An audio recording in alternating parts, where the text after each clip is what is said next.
আমি তো নিরামিষ ঘুগনি দেখেছি, আজকে পেঁয়াজ আদা রসুন দিয়ে ঘুগনি করব। হ্যাঁ, আর মটরটাকে তার আগে সিদ্ধ করে, মটরের মধ্যেই আমি 3টে আলু দিয়ে নিয়েছি আর 3টে সিটি দিয়ে নিয়েছি। এই যে আলুগুলো এর মধ্যে করে দেবো। আর রসুন নিয়েছি, আদা বাটা নিয়েছি, কাঁচা লঙ্কা বাটা, টমেটো, পেঁয়াজ, ধনেপাতা, হলুদ, কাশ্মীর লঙ্কার গুঁড়ো, জিরে গুঁড়ো, ধনে গুঁড়ো, আর তার সঙ্গে নিচে একটু জিরে আর গোটা ওই দারচিনি, লবঙ্গ, এলাচ আর একটা শুকনো লঙ্কা, তেজপাতা দেব।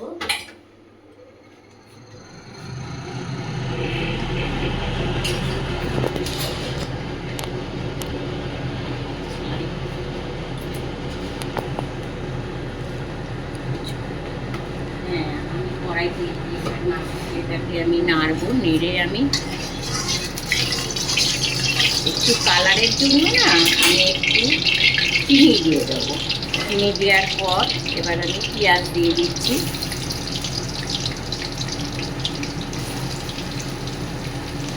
পেঁয়াজ আর এগুলো এবার দিয়ে দেবো জিরে, গোটা জিরে আর গরম মশলা, এগুলো দিয়ে দেবো।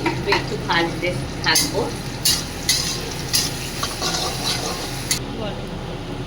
রসুন বাটা দেওয়া দিয়ে দিচ্ছি।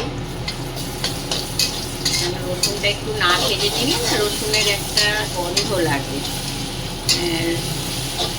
রসুন দিয়ে এবার আদা বাটা, কাঁচা লঙ্কা, টমেটো,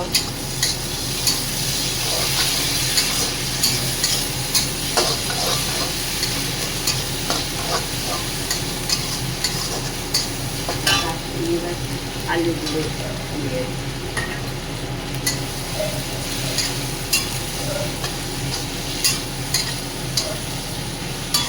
এটা ভালো করে এবার কষিয়ে তারপরে এগুলো আমি সব দিয়ে দেবো।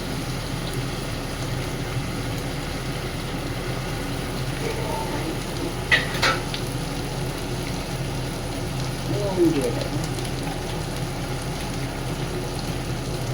দিয়ে এটাকে ভালো করে কষাবো। আস্তে এবার মটরটা দিয়ে দিয়েছি, দিয়ে এটাকে নাড়বো, নেড়ে আরেকটু জল দেবো, কেন আজকে আমরা টিফিনে খাবো। ঘুগনি, মুড়ি, শসা, পেঁয়াজ, কাঁচা লঙ্কা, একটু তার সঙ্গে ভাজা মশলা নেবো আর লেবুর রস নেবো। আর এই টিফিনটা জোর তোর খাওয়া হয়ে যাবে। প্রতিদিনই তো লুচি পরোটা হয়, নাই চাউমিন, নাই চিড়ের প্লাজে, ঘুগনি মুড়ি। আর একটু গরম জল দিয়ে দেবো।